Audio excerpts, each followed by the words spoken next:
Dungeon and Stone is a peculiar game. While having NPC companions is essential for progress, you should never trust them, especially if you've just met them. I'm walking through the cave, wobbling. Without one shoe, it's hard to keep my balance. Yet, I'm happy. This discomfort is something I couldn't even feel when I was crawling on 3 legs. I've regained my human dignity, though I don't know how long it will last. Phew, I move forward, protecting my upper body with a shield. I don't need to scrutinize the ground like before. There's light here. The crystals embedded in the walls and ceiling illuminate the surroundings. Crawling through the darkness, bleeding, feels like a dream. Seeing ahead is undoubtedly a blessing from the gods, especially since it allows me to deal with those wicked goblins. Wah! GRRK? Startled by my shout, a goblin jumps out from behind a rock. I had already roughly figured out its hiding spot and used a skill as if I was waiting for it. Smash, you bastard! Smash is a skill with decent attack power and no MP cost. I just made it up. Thud, the goblin, in mid-leap, gets hit by the shield and falls to the ground. I quickly approach and stomp on the goblin's upper body. GRRK? No matter how pitiful it looks, I know how cunning and evil these creatures are. GRRK. What, you're saying it's not you? Then blame your friend who went ahead. That bastard made me like this. Crack! I slam the goblin's face with the edge of the shield. Unlike Smash, which just hits or pushes the enemy in front, this is different. I just named it Final Shield Attack. The goblin, now dead, disappears into light. It means the world has become a bit more beautiful, with a little less evil. I picked up the magic stone that appeared as a reward and stuffed it into my pocket. The 10th magic stone I've acquired since entering the labyrinth. Phew, weaklings. After barely surviving once, I've been continuously encountering goblins. I was tense at first, but I quickly realized goblins encountered in well-lit areas are not threatening at all. They're not as smart as I thought. Just look at the traps they've set up. At least cover it with dirt or something. Do they have any sense? Who would step on it if it's right in the open? The goblin traps were so crude that you could notice them from afar. Most of the time, if you tried to avoid the trap, they'd jump out and attack first. It seems like you have to step on the trap for them to follow you around like that perverted one did. As I gradually understood their habits, fighting them became easier. Their main weapon is a short dagger, and their physical strength is only at the level of an upper elementary school student. On the other hand, I'm a muscular barbarian with a height of 2 meters. In a frontal battle, I could subdue a goblin in less than 3 seconds. So I just had to be careful of ambushes, and since I could predict their hiding spots through traps. Maybe becoming a goblin slayer isn't a bad idea. I immediately slapped my cheek hard. Thud! The pain snapped me back to reality. What was I thinking? I must be crazy. Otherwise, I wouldn't be giggling over such pathetic thoughts.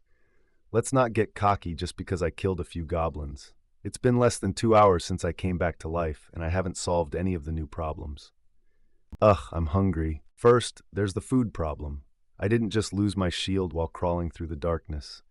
The food pouch given by the chieftain got a hole, and I lost about 5 days' worth of food out of the 7 days' supply.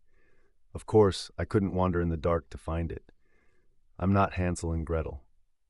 Crunch, crunch. I took out a piece of bread from the pouch and ate it. The bread was hard and dry, probably for preservation, but as I slowly dissolved it with saliva, the sweet taste of carbohydrates gradually spread on my tongue. Why does it taste so good? It seems my taste has changed with this barbarian body. After a few bites, the bread, which was the size of my palm, disappeared. I sighed, feeling a strange sense of loss and dryness in my mouth. I'm thirsty. That's the second problem. Damn, where do I find water? You have defeated a goblin. You have defeated a goblin. You have defeated a goblin. You have defeated a goblin. Warning, your body is low on water. Quickly procure drinking water. Dungeon and Stone has a satiety system. It's only active inside the labyrinth, and just eating fills it up, so there was no need to carry water. But this isn't the game. It's more like another world very similar to the game I know. It was already a hardcore game, but now that it's reality, the difficulty is insane. Still, I'm not too worried. Water is indeed a more important resource than food, but the chieftain didn't provide any water. It must be possible to be self-sufficient within the labyrinth. It didn't take long to find it. After wandering through the ant nest-like complex caves for an hour, tracking the sound of dripping water, I found a small pond. An explorer was already crouched, drinking water. It was practically my first encounter, excluding the blonde party, but there was no conversation. He silently moved aside when he saw me from afar, and I didn't bother to approach him.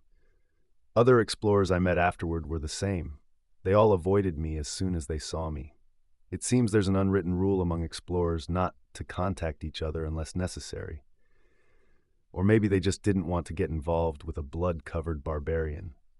Anyway, I kept catching goblins, eating bread when hungry, and drinking water when thirsty, and time flew by. 1, 2, 3, 4, 5, 6. Counting, I've obtained a total of 44 magic stones so far. That's equivalent to 44 pieces of bread. Considering the time when I was dying, it's truly a remarkable achievement, but nothing in the world is free. In return, I've gained a deep sense of fatigue. This is my third problem. I'm getting sleepy. As a living being, I need to sleep. It's no different for a barbarian with high specs. So how do you sleep in a labyrinth where monsters exist? There are two ways. Either leave your life to fate and take a nap, or find companions to watch over each other. My choice was already made. Leaving my life to fate? Based on experience, that's not reliable. At least not for me. Let's find companions. Of course, I don't mean forming a formal party. Everyone must be tired, so I'm thinking of finding someone suitable to form a temporary cooperative relationship. In the game, most people did that when they got tired. Step. After making my decision, I focused more on moving than fighting as I wandered through the labyrinth. Just by doing that, I saw groups of people here and there, unlike before. Step. Groups of 2 or 3 explorers were taking turns keeping watch and resting. I courageously approached a few groups, but they all turned me down.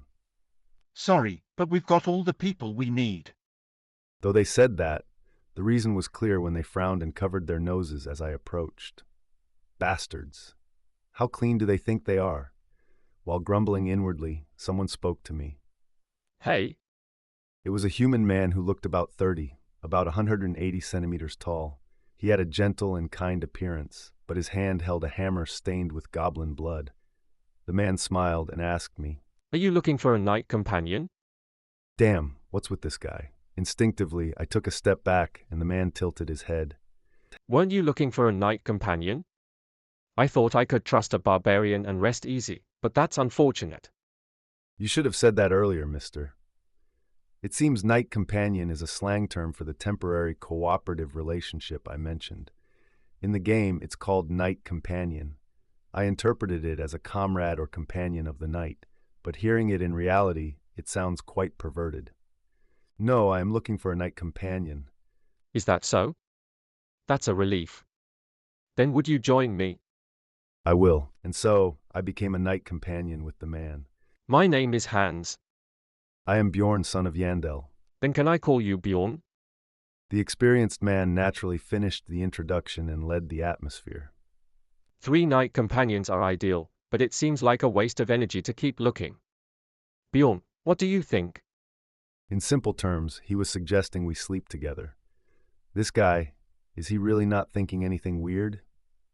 Maybe it's his sly way of speaking, but I keep feeling like I'm being taken advantage of. All right. Great. If someone asks to join, we'll discuss whether to accept them or not. After a brief discussion, we decided to spend the first night together. However, the problem was, Then let's play rock, paper, scissors to decide the order. it seems rock, paper, scissors is a universal rule here too. Damn, I'm not good at this. As I said, I'm not lucky. I won for once. Damn it. Then I'll leave it to you. If a goblin or another explorer approaches, wake me up first. Got it? Got it. Here, take this. The man lent me a clock with numbers from 0 to 23 engraved on it and kindly explained how to use it. When the shorthand reaches here, wake me up. This must be how people here perceive barbarians. Don't break it. It's an expensive item. Got it. Geez, so strict. The man soon took out a blanket, used it as a cover, and lay down with his backpack as a pillow. Before long, he started snoring. Is this what experience looks like? He seems so comfortable. If I ask to borrow it during my turn, he probably won't lend it. Phew, anyway, keeping watch is really boring. I don't see any goblins, and there are no other explorers passing by. Is it because everyone's resting with their night companions at this time? As the silence continued, I kept feeling sleepy. But as I leaned against the wall, thinking about the future, time passed quickly. Hans, wake up. Was there any trouble? None. I see. You did well. Then give me the clock, and you should rest. I'll wake you up in 2 hours.